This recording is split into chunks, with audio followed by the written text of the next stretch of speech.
heard Talk Sport this morning, folks, only a quarter of an hour, and they're talking about the United Rangers game last night.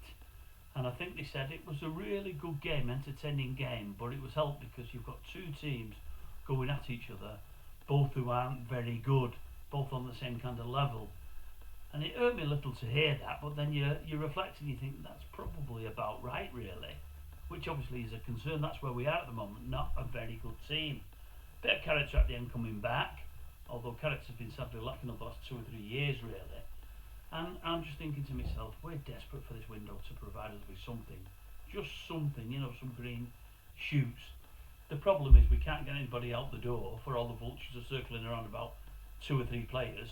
We've got other players that we heard a month or 2 ago were ready to go to Saudi and we'd recoup a little bit for, like your Casemiros, but nothing seems to be happening there now. I'm recording this at gone 6 o'clock at night. I've been at a funeral all day today, so I don't know if anything's been any movement in or out. But I know we're struggling to bring players in because we can't get anybody out, and we're at the top end of the cap there.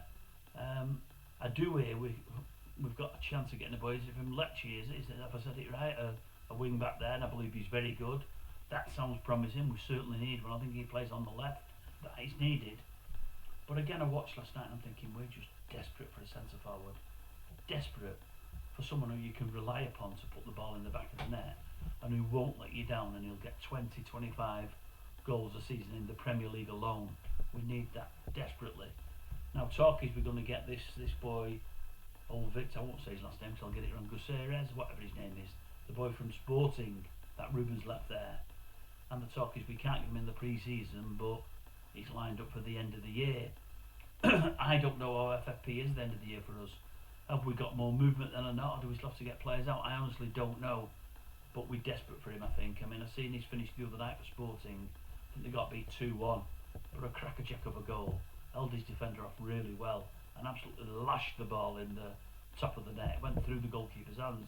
Great goal, great finish. Somebody's needed there, just really needed. But yeah, United, they're through. It looks like they're through. Looks like they're going to save on 2 games, which is great. Maybe more training time for old Ruben on the old training paddock. And yeah, they could still go a long way in that cup competition. We need it, there's no doubt about it. But we just need some players even more. And I keep saying, I know we can't just keep throwing more money and keep getting more players. I know teams that aren't on the top table like ourselves can't deserve the transfer window, and we just tend to do it. But because of some of the dirge we've signed, and because of some of the big money contracts we've given out, we need to do it now more than ever. I think we need to rid the club of some of this deadwood, we really do. And we need upgrades, and we need them quickly. I just do hope we get a couple of players through this door. Don't know who they're going to be, but I hope they're the right players for Man U, and I hope they improve the team, because something's needed. But yeah, last night, good win, especially after going 1-1 with only minutes to go, but more needed. Without a shadow of a doubt, more needed.